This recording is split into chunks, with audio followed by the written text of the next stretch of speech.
first lang, pwede bang tama na muna?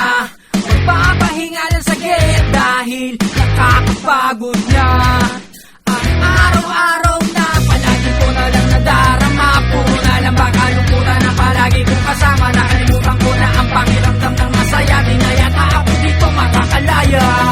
Walang nakakagusto dito kung nasaan man ako, kasi wala namang nakikita na ligaya ang mga mata ko. Ayoko dito, malungkot dito, malungkot dito. Ayoko dito. Ang gusto ko lang naman ay sumaya.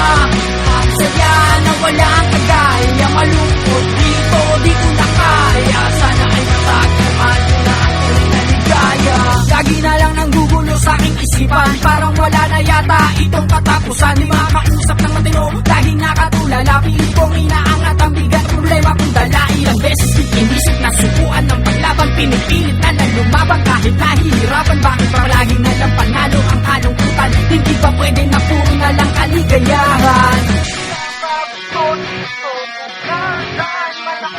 Kasi wala namang nakikita na ligaya mga mata ko. Walang makakagusto dito kung nasaan man ako, kasi wala namang nakikita na ligaya mga